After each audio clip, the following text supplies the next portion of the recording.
Welcome back to the channel, everyone. I want to thank you for the likes, the shares, anything that you do, watching the videos all the way through, sharing the videos.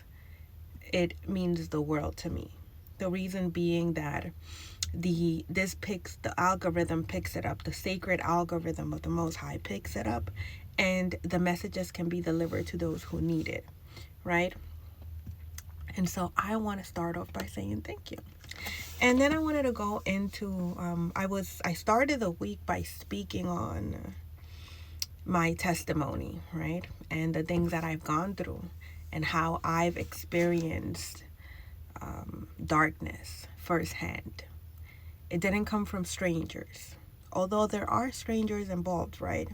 But it came from the people's closest and dearest to me, from right within the home, right? And it didn't start just recently. It started from a very early age where I was, you know, abused to my core, where my innocence was taken away, my desires, my dreams, the way I felt about myself had been stripped away from me. It was as though my spirit and my body were detached, right? I lacked intuition.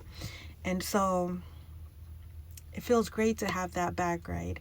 It feels great to come into unity with myself.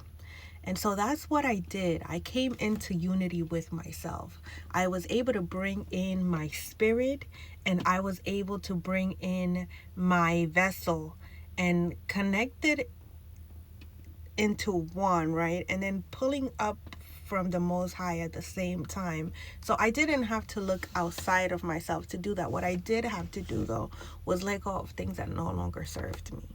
And for me specifically, that meant letting go of a lot of people. It first started with people.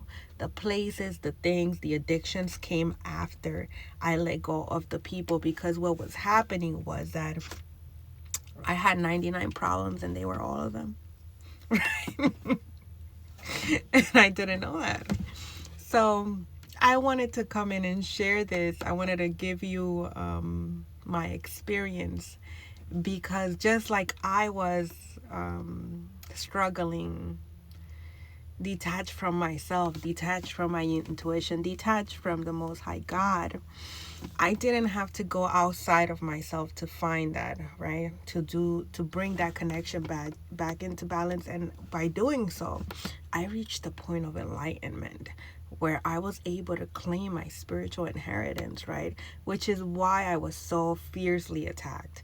Why the demonic forces came through from the people that were dearest to me, from the closest people to me, and how it cloaked itself with invisibility, right? Because we don't expect it from our mother, we don't expect it from our brother, we don't expect it from our son, we don't expect it from our father, we don't expect it from those people.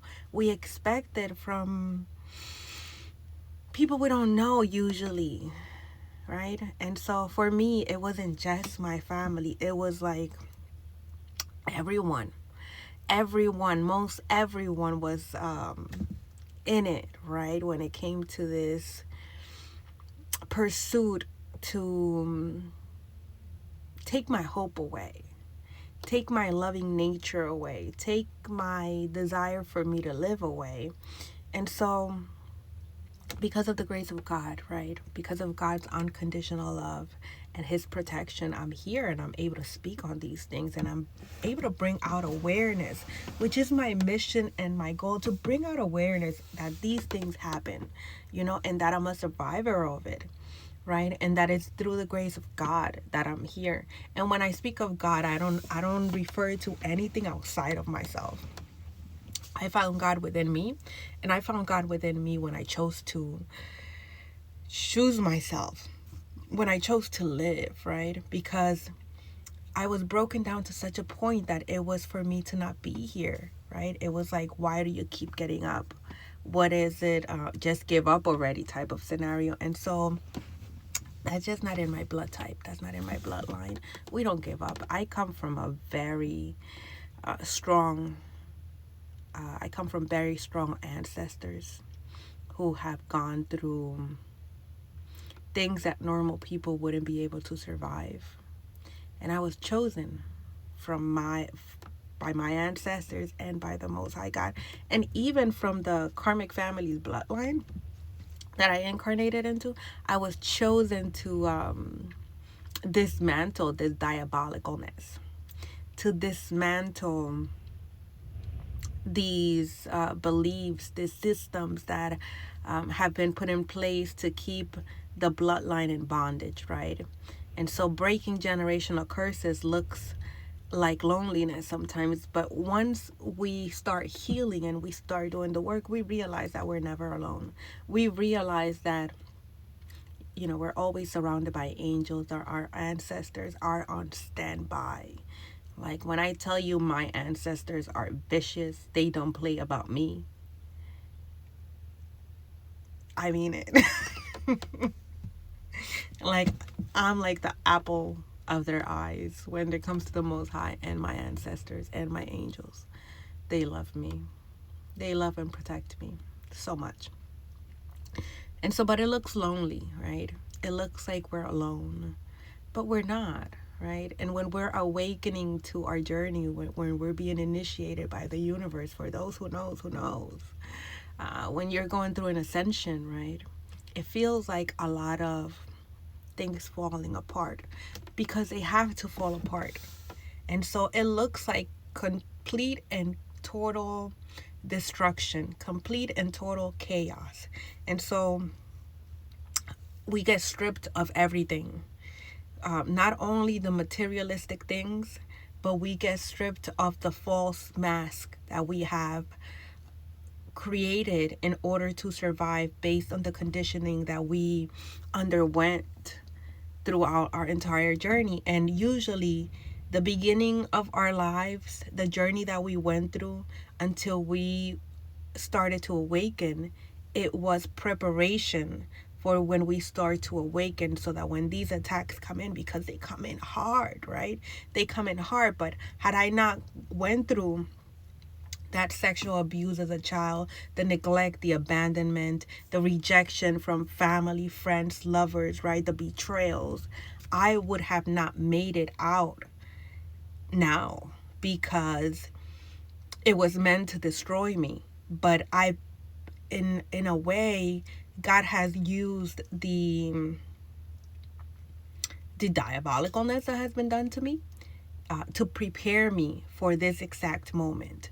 Because not only did I have to remove myself from my family, not only did I have to go in and heal things that I caused onto myself, such as addictions, the false belief systems, the programming that was installed in me. I had to dismantle that. So not only were things from my outside world being dismantled, but some things within my inner world had to be dismantled in order for God to bring out the person that He created for His purpose, right? And so that looked like a lot of losses, a lot of letting go, a lot of taking one for the team, but also walking with our head high, right? Because now we have discernment, now we have intuition, now we have letting go, we have let go of all those false belief systems, the spirit of lack, the spirit of poverty. Now we know that we are enough, right? And so that didn't come from attaching oneself to things that didn't serve us. We had to let it go and trust that, you know, we would be provided for, that we would be here, and not only be provided for financially, but be provided for spiritually as well. Because we can have all the finances we want, but if we are not filled up in the spirit, those finances will not be beneficial. That's why you see people win the lottery and then in a year they're like broke and stuff like that. So I'll be back with part 2.